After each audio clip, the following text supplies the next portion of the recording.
Greetings to those of you who are joining us from all around the world today. I am pleased to welcome you to today's webinar on the Hebrew University and the Gaza War 1 year later. My name is Josh Rednick, and I serve as Chief Executive Officer of the American Friends of the Hebrew University, and I'll be serving as the moderator for today's webinar. And in just a moment, I'll have the opportunity to introduce the president of the Hebrew University, Professor Asher Cohen. But before I do so, I wanted to touch on a couple of quick items. First, as I'm sure you know, the impact on the Hebrew University of the events of October 7th and the year that has passed since then mirror those of Israel much more broadly. We've lost members of our Hebrew University community on that fateful day, and unfortunately, we've lost others in the time that has elapsed since then. And today, over a full year later, some 2,000 students or so from our university are once again serving on the front lines, having been activated for their reserve duty. Needless to say, while the loss of life was and remains paramount, the interruptions to learning and to teaching and more at our university have been significant as well. And fortunately, the university's leadership, including Asher himself, have adapted incredibly well to these challenges. And I'll leave it to Asher to provide a more detailed insider's view on exactly what that has looked like. The second thing I want to mention is that with the university's response to these issues in mind, I do want to remind everyone about the importance of the We Are One campaign. At this point, we are remaining in phase 2 of that fundraising effort, which was designed from the start to provide special support for our university during a time of truly unique need. I know that we have special content and a donation page available on the AFHU website, and I imagine other Friends organizations do as well. So if you're interested in supporting again or for the first time that special fundraising effort, I of course encourage you to do so. And last but certainly not least, I'd like to offer a few technical comments about how today's gathering will go. We are using Zoom's webinar format, which differs a little bit from an ordinary Zoom meeting. So if you'd like to ask a question of Asher, please submit it in the Q&A feature within the Zoom application, not in the chat, in the Q&A section. Locating the button to get to the Q&A section and raise a question will vary depending on what kind of computer or device you're using to participate in today's Zoom, but you should be able to find it along with the other controls in your own Zoom window on your device or your computer. And I'll add here that we have a small team of colleagues who are monitoring the Q&A section. We'll attempt to address any and all questions we can in the time that we have today, which will be 1 full hour. So with all that said, it is my pleasure to welcome and introduce our friend and our colleague, the president of the Hebrew University, Professor Asher Cohen. Hello, everyone. Thank you for coming to attend this webinar. I guess my job is to talk about the last year and what happened to the Hebrew University during this last year. I'm going to expand it a bit, but I will start with a brief description of what actually happened last year, focusing on the Hebrew University.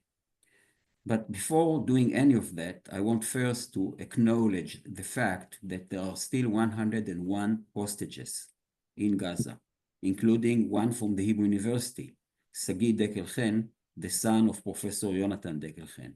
Unfortunately, we lost one of the hostages, Carmel Gat, who was a student at the Hebrew University and was murdered a few weeks ago. And this is something that we focus on. We want all those hostages back. And now to what happened. Immediately, I'm going to divide my description into the 2 parts. One part focusing on what happened in Israel, and another part focusing on what happened abroad.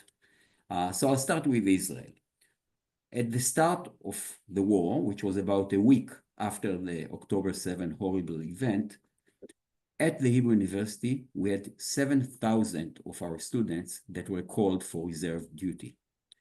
That was, at that time, about a little bit more than 50% of the Jewish male student population. So, of course, we couldn't open the academic year. We waited. We opened it about 2.5 months later than expected, towards the end of December, 31st of December. And we actually managed a full academic year during this time when the war was raging in Gaza throughout. That was a huge challenge. I want to emphasize that. It was a huge challenge because throughout the academic year, we had students that were called to reserve unit, came back, called back again. Some students stayed in the reserve unit for a few weeks, some for more, and a different time schedule. It was really a challenge.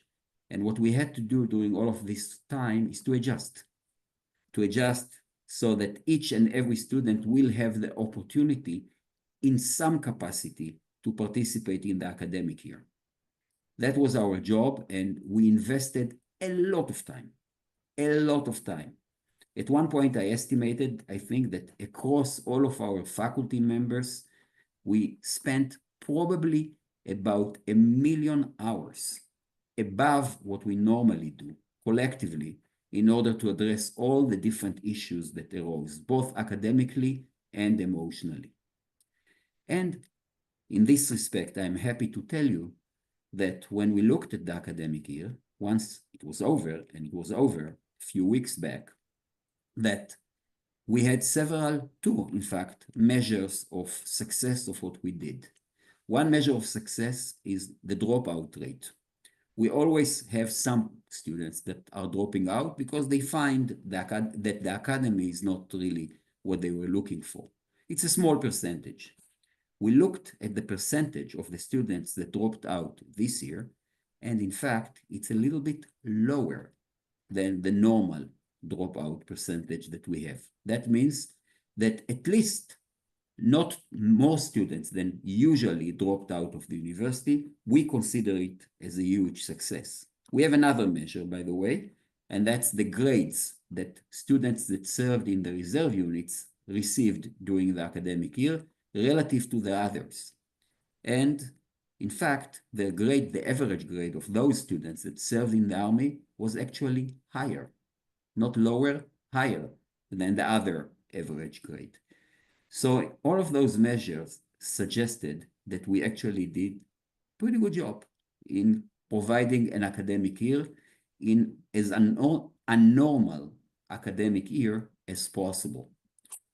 This is not to say that the students didn't face challenges. They did, and they do face huge challenges. We provided all kinds of emotional support for the students, different types of emotional supports, psychologists, counseling, many other types of this thing. We provided additional academic assistance to all the students. We provided many more courses at different time scales so that they can really use them. We did a lot. It still is the case that some of the students didn't finish the full academic year and will have to do more next year. And I'll get to next year in a minute.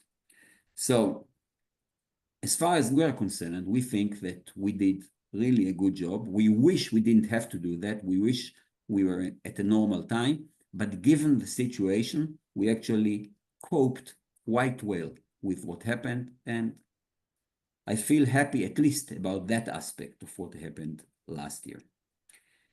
The Hebrew University is kind of a comprehensive institution. It has teaching, it has research that actually went on almost normally, but we also are involved in the community. And even during this time, we focused also on the community, and we did several things that we normally don't do.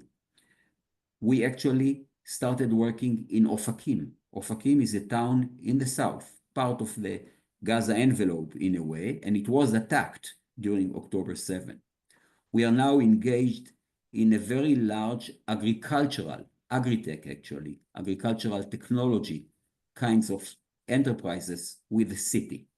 And we are doing, I think, quite a good job of promoting and providing opportunities for those people in the south to participate in all kinds of agricultural projects. Ofakim is a town that is based on agriculture, so for them it's a great opportunity, and we do that.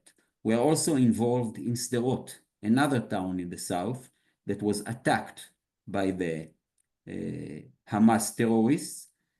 We actually hosted several of the schools from Sderot during this time when the city was bombarded all the time by all kinds of missiles. They moved the schools to all kinds of places. We hosted several of those schools, and we did, I think, quite a good job in that respect as well. So we did a lot in the South. I should also add that during the initial part of the war, about 35,000 people moved from the South to the Jerusalem area.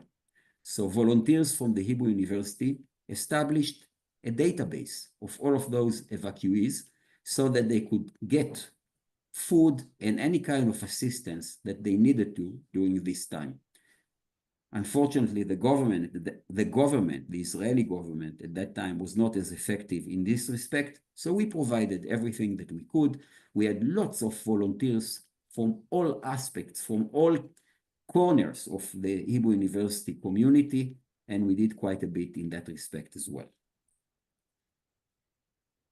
So that has been going on for like this year. And I'm going to go back to the academy in a few minutes, but before that, I want to go to the other aspect that actually happened during this time. And that aspect was what happened internationally.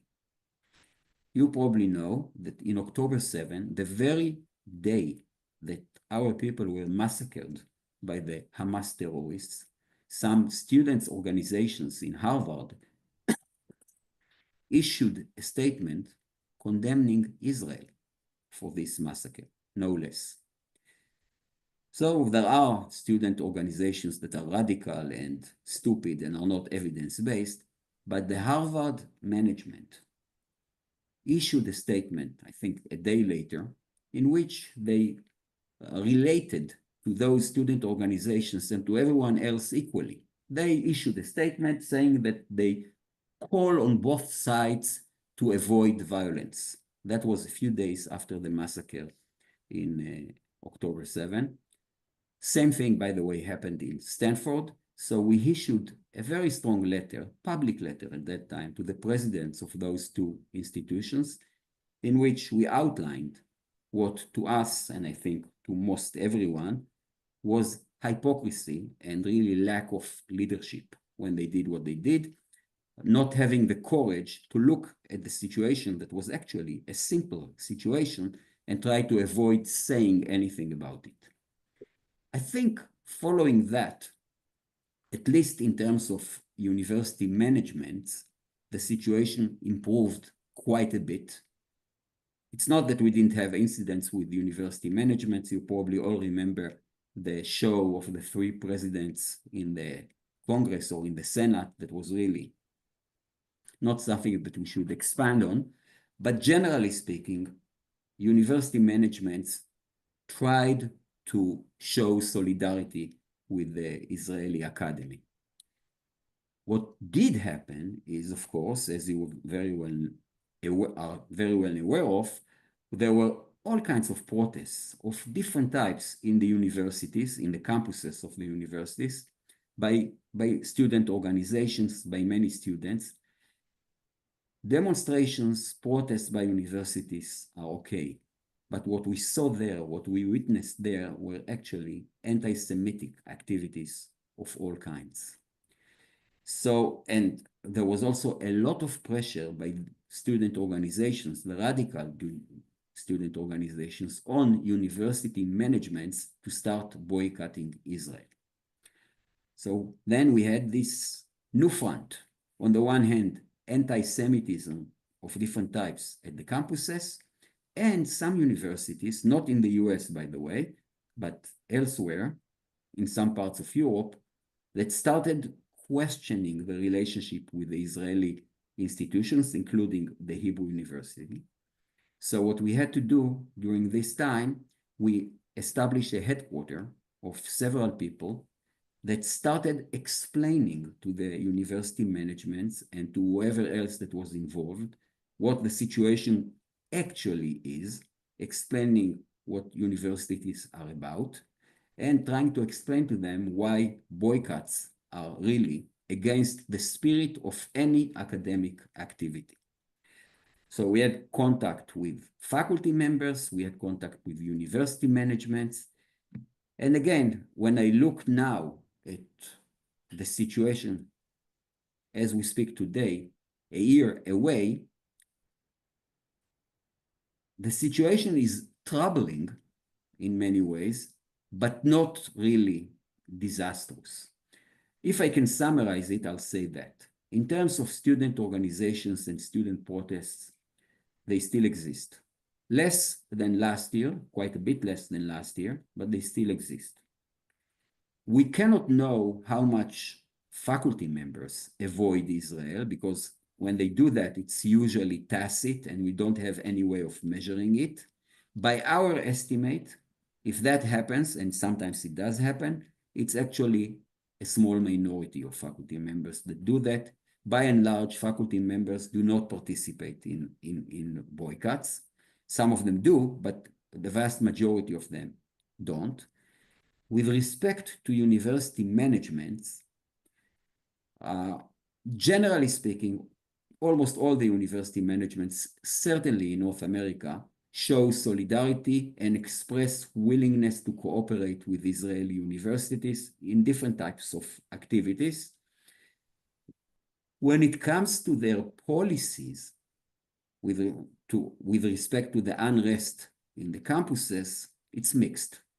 Some managements are courageous and simply act to prevent all those anti-Semitic activities, all those situations where Jewish students feel threatened.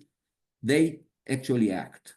Unfortunately, there are some others that simply try to stay out of the line of fire, so to speak. They just try to be as not involved as possible. It's a bad policy, by the way, because usually what happens when you don't get involved as a leader, the situation gets worse. We try to explain it to those managements. Sometimes we succeed, sometimes we do not succeed. But I would say right now, when we look at the situation, we see less of those protests. And officially, the university managements all try to cooperate with us and to collaborate with us. That's true in North America. In Europe, the situation is a bit different because there are certain regions, and I'll name them, Spain, Belgium, Ireland, where more than one university, sometimes in the case of Spain, just about most of the universities, try to do some sort of boycott against the Israeli academia. The rest of the European universities did not. And in some, say Germany, for example, we had many shows of support and not any signs of boycott. But in those certain regions, we did have some attempts to boycott the Israeli academia. We didn't think that it's legitimate, and in some cases it was not even legal. So we contacted each and every one of those universities. Our headquarters did that, sending letters and sometimes talking to them via Zoom. I talked to, I don't know, maybe 20 or 30, 40 universities on Zoom, simply to explain to them two things. First of all, that it's against any principle of academic activity to have boycott. Certainly, we are not responsible for any policy specifically, not for and not against policy, so we shouldn't be part of that. But also, we pointed out to some universities that actually when they do have any type of boycotting activity, it's against the European Union regulations, and they will be subjected to fines and sometimes to stoppage of funding. By and large, this thing worked, but not in all cases. So it's still ongoing. But I would say that if I summarize the entire activity, we are okay. We are okay. We have problems. There are attempts of boycott that should not have happened and sometimes are happening in a small number of universities. And of course, all of this is totally unjustified, so it should not have happened. But I would say that by and large, it's not successful. It's not successful in the sense that we collaborate and we keep our activities. And the cases where there are, operations against Israeli faculty members, against Jewish students, against Jewish visitors. We still see them once in a while, but there are small number of those cases. And whenever it happens, we actually act. We talk to the university management at that location, and if needed, we do more than that by actually even using lawyers to explain to them that this is illegal. The problem is not just what happened, but the problem is the fact that we are not done yet. As you well know, right now we are still engaged in a war in Gaza, and at the same time there is a war in Lebanon. And I hope it's not going to happen, but there may be some hostilities with Iran as well, above and beyond what we witnessed so far. So the international situation is okay given the situation, but it's still troubling and it's still worrisome. And certainly the anti-Semitic activities that we saw throughout the year are truly, truly worrisome because they are an indication of something that I think most of us did not suspect that it still exists. And unfortunately, it does exist. So this is more or less summary of what happened last year. And now we are entering into our next year. And I just want to say a few quick things about that. We are in about, I think, 2 weeks, 2.5 weeks to open the next academic year. It's planned to open normally. It's not going to be a normal academic year. As we speak to you right now at the Hebrew University, we have 2,000 students that are at a reserve unit service. We don't know what's going to be the number in 2 or 3 weeks from now. It can be higher or lower, but certainly there is going to be a significant number of reserve unit students that are reservists during this time. So we have to have essentially a similar effort to what we had last year. And especially because we provided emotional support for the students last year as well. But we actually anticipate more need for emotional support next year, because that's when some of the students will really come to an understanding of the issues that they are facing and the challenges that they are facing. So we have to do something about it as well. We are ready. We are going to do everything that is needed, and we are determined, absolutely determined, to make sure that just as last year, everyone had the opportunity to go through the academic year, so is going to be the case next year. We already prepared many of our operations, and we are going to invest quite a bit in the emotional support system of psychologists, counselors, academic assistants, everything that is needed in order to make sure that our students get the opportunity to study as normally as possible given the situation. Just to add 2 more things that we plan to do. If you don't know, in the South, there is a college called Sapir. That college was hit the hardest among the colleges in Israel during the events following the October 7 massacre. So we decided that we are going to help that college get back on its feet, and we are going to establish a school of health-related programs in that school. For the first few years, we will actually be in charge of the programs that are going to be there. It's going to be a BA program in pre-med and another program in occupational therapy. And hopefully within a few years, we can hand it over fully to the college. It will be part of it from the beginning, but we will hand it fully over in a few years from now. Our mission here is simple. We want to get that college back on its feet. So that's one big project that we are going to do in the South. Another big project that we are going to do in the South is in Ofakim. I told you about the agricultural technology projects that we were engaged in. We are going to expand on them. Our aim, more generally, is to be helpful to the South and try to help it get back as much as possible to normal activity. Whatever we can do in that respect, we will do. I want to end by saying two things, or three things. First of all, I want to reiterate our wish that all the hostages will come back. This is a must. We have to do everything possible in order to make sure that the hostages will come back. In addition to that, I hope that the wars, both in Gaza and in Lebanon, will end soon. It's not up to Israel, as you know, it's not up to Israel that it will end. We need our neighbors, our enemies, to participate in that as well. But I hope it will happen sooner than later and we'll go back to normalcy. Finally, let me end by saying the following. The economical situation in Israel right now is challenging.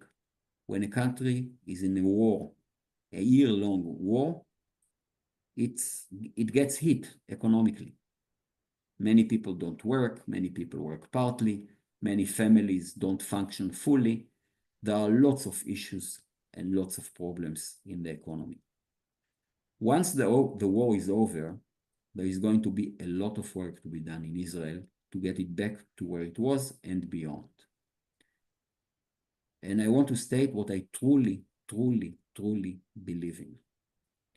The hope of Israel to do all of this and to come back to normalcy and again be a source of pride and a source of innovation, a source of discoveries for the world, completely dependent on the universities.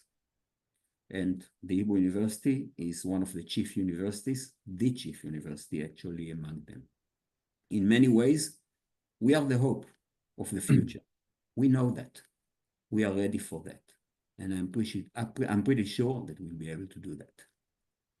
Thank you. Asher, thank you so much for sharing your thoughts with us and perspective on what the last year has looked like, in addition to how the university has been responding. I do want to take the opportunity to go through the questions that have been raised in the Q&A section of this I just Zoom. need a second, Josh. I just need a second to have a drink of water. Please, by all means. While Asher is going to go get some water, I know that he's been dealing with a cough for a couple of days now. I'll take the opportunity to remind everybody here that next summer, we will be celebrating the centennial of the Hebrew University in Jerusalem for the 2025 Board of Governors gathering from June 13 to June 19.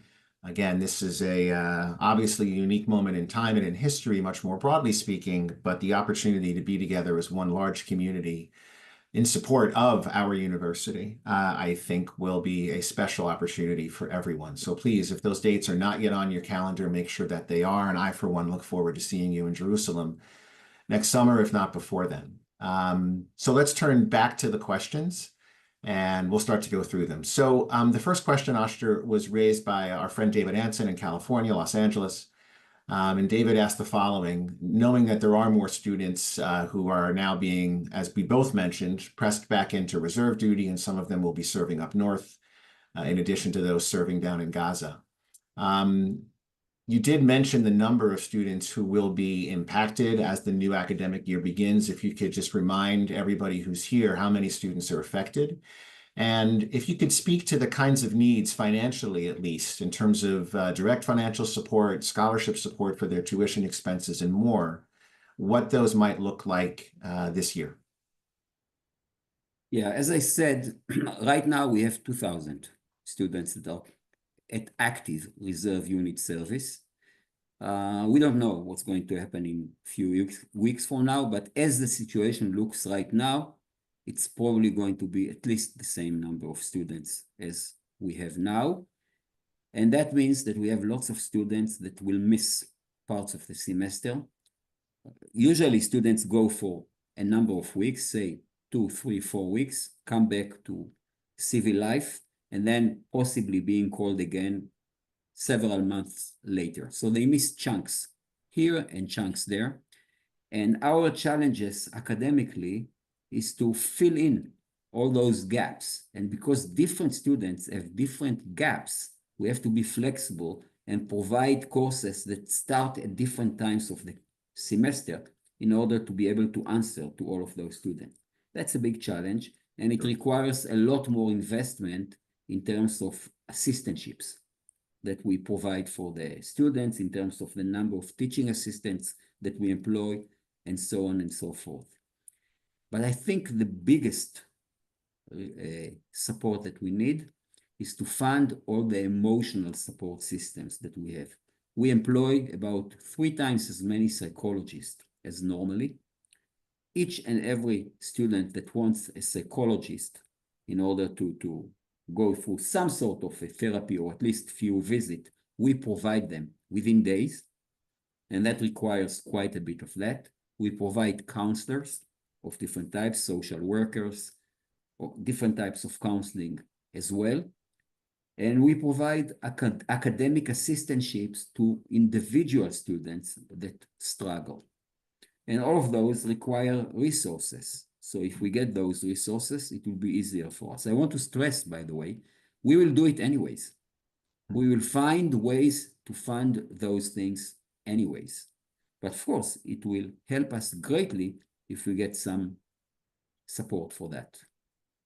Thanks, Asher. And I think that's a good segue into one of the other questions that was raised by Michelle Pascoe about how we can help, all of us can help with the emotional support for the students. I think you, in answering David's question, also touched on Michelle's. And at the same time, my colleague Lori posted in the chat the link at least to the AFHU donation page and information page for the We Are One campaign. And I would venture to say we know that you're going to provide that support to the students no matter what, but getting additional financial support from friends around the world certainly helps to cover those expenses. So I think it's probably well established at this point, that one of the best ways to help provide for those emotional support needs is for all of us to provide for the university philanthropically. I do want to go around to some of the other questions because there are some very interesting and compelling ones here. From Evelyn Ophir, Asher, could you please speak about the freedom of speech policy at the Hebrew University and at other institutions of higher learning in Israel, but at least with specific regards to what the status is, both over the last year and more recently of Professor Shalhub Kevorkian. Your comments on this would be welcome, just so everybody who's attending, I would imagine everyone is aware of this situation, but this is a professor who made some public, quite inflammatory comments about Zionism and about Israel's response to the events of October 7th and what she believed or did not believe actually took place on the 7th, and for a while was suspended and then reinstated. Just so everyone knows a little more of the background about this question itself. So Asher, could you speak about where things stand today? And also freedom of speech more generally. Sorry. Professor Shalhov Kevorkian herself retired. She's no longer a member of the Hebrew University. She retired voluntarily. We didn't push her into retirement, although we did suggest to her at the time when she insinuated that Israel is a colonial country and that it shouldn't exist or something like that. We did offer to her the possibility of resigning. She chose not to do that, but now she decided to retire and she's no longer a member of the Hebrew University. Now, the issue of freedom of speech is simple but tricky. It's simple in the sense that we allow freedom of speech as much as possible. Generally speaking, you are free to say privately whatever you believe in, as long as it's not against the law. And even what Shalhub Kevorkian said was not against the law. It was just horrible, but not against the law. So we condemned her. We told her what we think about what she said, and we even suggested to her that she should consider quitting a university that she doesn't believe in, but we didn't do anything beyond that, really. And generally speaking, when it comes to students expressing their opinions, we try to stay out of the way and to let them do that if it's not against the law. I should say that generally speaking at the Hebrew University, and we are a graduate of 1 full year of academic activity during the war, it was very quiet, quieter than usual. We had perhaps one demonstration against the war, and maybe few demonstrations for the war. What we had a lot is all kinds of public displays of sympathy for the hostages, in which we participated because we believe in getting the hostages back. But other than that, it was relatively quiet. Great. Thank you, Asher. Your comments about how quiet the campus has been, at least from my point of view, speak to all of the work that you and other leaders at the university participate in trying to make sure that everybody on the campuses recognize that they're a part of one community. And to that end, I want to touch on a question from Madeline, who asked if you could tell us a little bit more about the initiatives over the last year and sort of the ongoing efforts today to promote cohesion between and among Jewish students, Arab students, other students from minority populations. I know that you did a great deal of work in signage and communications around these issues and more. Take us back over the last year and share with us what efforts you undertook, because it seems like they've had the impact you would have hoped for. Yeah, so let me start by saying that the Hebrew University is a diverse community. 17% of our students are Israeli Arab students. They are citizens of Israel, but of Arab origin. So we have 17% of them. And by the way, we explain to all those universities that want to boycott us, that they also boycott those 17% of our student population. So we have a diverse population. Because there was some unrest in Israel, in the so-called mixed cities where you have both Israeli Arabs and Jewish Israelis, we established several programs in order to promote integration. Generally speaking, if you think about it, the university is an ideal place for integration because we all have the same common goal. We don't have the issues that sometimes plague the cities, such as poverty and crime.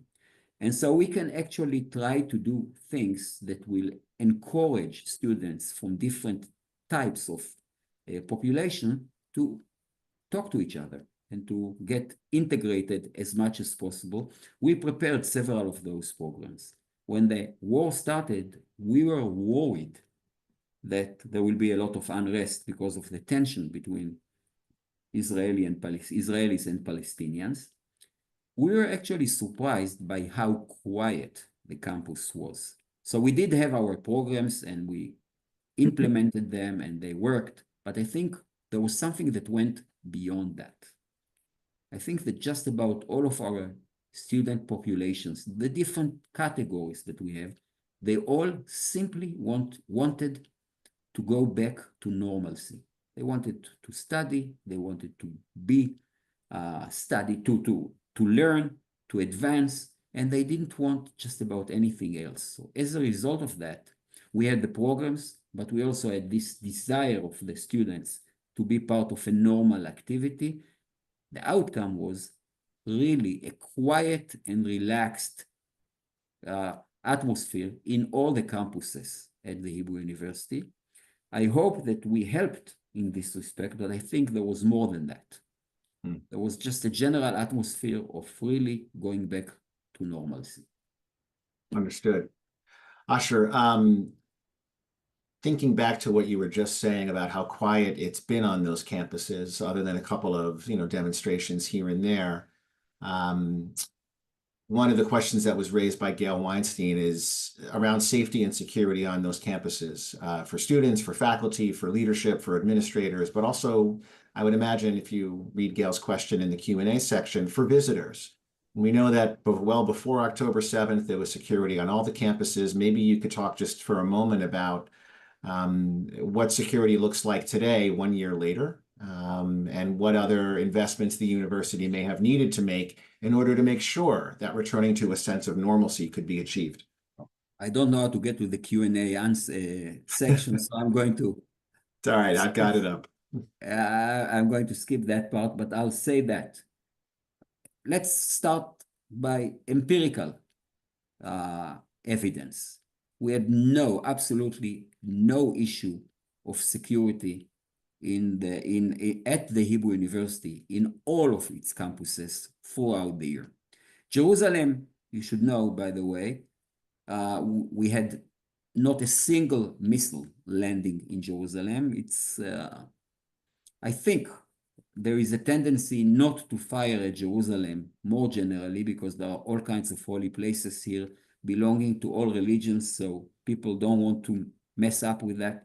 As a result of that, Jerusalem is relatively quiet. We had 1 or 2 alarms during the year, but nothing actually that threatened Jerusalem directly, so no issues whatsoever. We never had any security issue at any of the campuses in Jerusalem. And in fact, we didn't have any security issue in the campus in Rehovot either.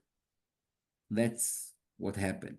We don't know what's going to happen, but generally speaking, I think if you come and visit Israel, unless Iran is firing missiles at Israel, which I hope is not going to happen again, if you are not going to the north where there is a situation, or to the south at times when there is a situation. Right now, there is very little of this in the Israeli side of the south, but still, if you don't go to the south or to the north, you feel completely normal. People just do whatever it is that they do. So physically speaking, you are as safe as you normally are. Of course, psychologically, it's a different issue because you know that there is a war and you know that there is a potential threat of something. And then it depends, it's up to you to decide whether you want to take a risk or you don't want to take a risk. I can tell you that I live here in Jerusalem with absolutely no fear of anything. I have concerns. I want this war to end. I want terrorism to end.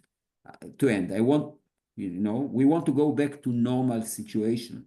But in terms of personal safety, I feel no issue whatsoever. Psychologically speaking, different people feel differently about it. Got it. Thank you, Asher. Asher, I want to pivot back a little bit to some of what you were talking about regarding how people around the world responded to the events of October 7th and what it looked like on college campuses and university campuses, certainly here in the States. Those issues were highly visible and in some cases, unfortunately, violent, but also in cities and universities around the world. And Joanne Sonim raised what I think is a really interesting and important question for universities outside of Israel. And again, here in America, thinking about the preponderance of them here and what it's looked like to see these things unfold on those campuses. How can we work together to really get what Joanne refers to as the silent majority of academics, both Jewish and not, to engage with management and leadership there to protect the core purpose and integrity of that university, which is to pursue higher learning, but also to ensure the rights of all students to learn and participate in university life without any harassment, without any unlawful limitations. And I know from being with you in the field that this is something that you have focused on with leadership of very important universities here in the States. I know you've done it in Canada as well, and I imagine elsewhere. But what thoughts do you have about how in each of the countries where Friends exists, how we can be working locally on this set of admittedly challenging issues? Well, as I said, it was really sad to see what happened in some of the campuses in North America and in Europe. Sad and sometimes even shocking because we saw anti-Semitic activities that we never imagined that could happen. And of course, many of our Jewish students at those universities felt threatened. I think it's going down, but it's not gone right now. So it's an issue that we will have to face into the future. The issue of safety of Jewish students, the issue of safety in international campuses. And there are 2 ways to do that, actually, in my mind. One way to do it, and this is something that we are already engaged in, and we are going to be even more engaged in, is to collaborate research-wise with those universities. So you were with me, Josh, when I talked to the president of Caltech, and now we have a very nice collaboration between the Hebrew University and Caltech. that is funded by a generous donor. And we actually started working on it in order to do that. We want to do that in as many leading universities as possible. This is something that spreads around. When we do that, when we do some positive research activity, it's helpful. In addition to that, we are going to continue to engage with university managements to make sure that they are not passive, that they do respond when things happen at the campuses, because it's essential that they will respond when these things happen. That's what we are going to do for next year. More generally, we are going to expand as much as possible student exchange programs. Right now, it's difficult to have students visiting Israel because many of them are concerned about their personal safety. But once this is over, our students are the best ambassadors of Israel. And staying here for students from abroad staying in Israel make them ambassadors of Israel as well. So we want to do that. This is something that will help as well in the general issue that we are facing in terms of legitimacy of Jewish life and what we do at universities elsewhere and in Israel. So international cooperation is very important. In addition to that, there is one more thing that we are trying to do, and that's to establish some sort of organizations of faculty members abroad so that they'll have a place to go to when they want to organize and act collectively. Because what we saw last year is the BDS was organized well before the war and was able to use its organization to be quite effective in terms of its demonstrations. We didn't have a counter organization. And now we are trying to establish actually such an organization. And if we'll be able to do that efficiently, we'll be able to make sure that faculty members, and there are many, many such faculty members at international universities, at outside Israel universities, that will get organized and voice their support for Israel, their support for what we do, their objection to anti-Semitism in such a way that it will be clear that it's not a one-side kind of thing. Got it. Thank you, Asher. A couple other questions I want to try to get to, provided that we have some time. One comes from Joel Levy, who asks, what is the most useful thing that alumni of the Hebrew University, and I would add there also alumni of the Rothberg International School, who live in North America, and here again I would add, really, who live around the world, focusing on alumni as a broad global network. What can alumni do to support the university and other Israeli academic institutions at a time like this? What are your suggestions about the best ways for them to intervene, show their support, express it, and more? Well, I guess the first thing that I would say is to be active, to see what activities take place in your own region, and sometimes address university leaders when you think that they are not acting as the way they should. Hopefully there are organizations within the region that you live in where you can join them in those activities. There are lots of things that are happening all over the world. You need to locate them and then get organized and voice your opinion. I think that would be the best way to act about it. And of course, you are always welcome to support the Hebrew University. We do really good things. Indeed, you do.